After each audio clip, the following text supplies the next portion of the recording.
So I guess the only other thing you need to know is the name of Joe's ostrich is Ethelred. So we'll start here. In a storm of glitter, confetti, and streamers, Joe rode Ethelred into the Dome of Doom, Ian and Nora at her side.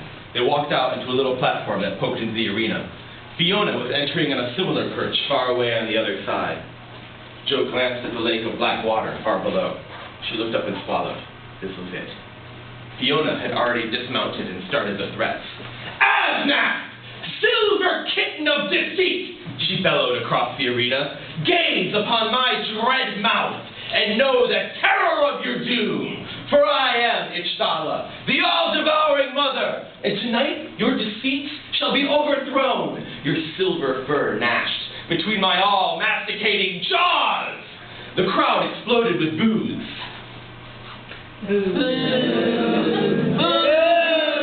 Joe gripped her lance tightly and shouted, "So, Ichtala, boasting in speech, yet paltry in deed, I am Asnap, silver kitten of deceit, and my meow is your death sentence.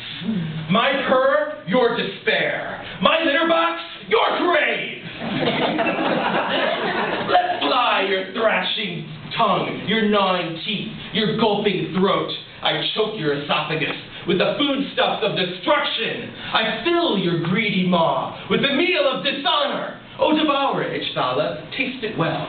Savor your doom, for that is all you shall ever devour again. The crowd went wild. Yay! The chant of Asnap, Asnap started up. Fiona sneered from within her Ichtala costume and yelled over the chanting, "Who can take seriously this idle braggadocio from a weakling both vile and pusillanimous? Do you not know, Asnap, that I, Ichtala, the all-devouring mother, shall gather unto myself 1,000 living scorpions and sew them into a pair of scorpion underwear? And do you not know I shall force you to wear this scorpion underwear? For I shall do this, Asnap, and as you howl, stung in the most unmentionable places by your own writhing, poisonous underwear, I will then set that underwear on fire. And then I'll kick you. I have spoken!" "Can it be, Ichtala?" retorted Joe. "Have you dishonored even your own dishonorable self and stooped to stitching disgraceful undergarments in your diseased fantasies? Do such whimsies allow you to escape your nauseous existence and your ignominious fate? For your fate is this.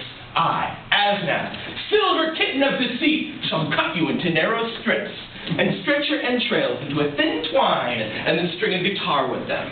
And then I'll play your second least favorite song in that guitar, for to play your least favorite song would be too good for you, and frankly a bit much. I have spoken!" Fiona was enraged. "I'm going to rip off your fingernails, Asnap, and feed them back to you in a spicy gumbo of your own blood. I'm going to eat your children. I don't care if you don't have any yet. When you're in labor, I'll be waiting outside the delivery room with a knife and a fork. I'm going to tear out your intestines," foamed Fiona. "Then I'm going to make a rodeo lariat out of those intestines, and then I'm going to lasso you with those intestines, and then hang you with your own intestines. I'm going to cut off all your fingers," shouted Joe. "Then I'm going to cut off your mother's fingers, your father's fingers, the fingers of everyone you love. And then I'm going to build hundreds of doll houses out of those severed fingers. And then I'm going to put rats in those doll houses.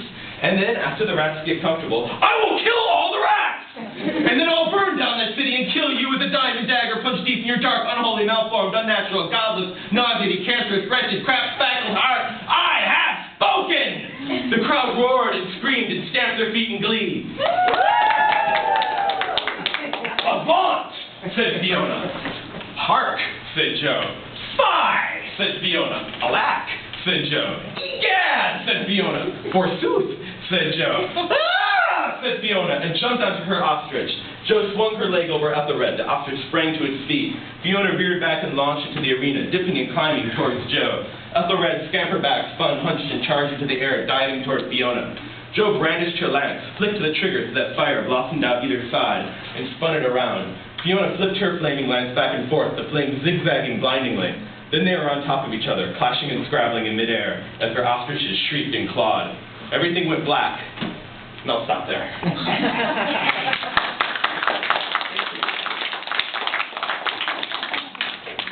So I mentioned before that I wanted to do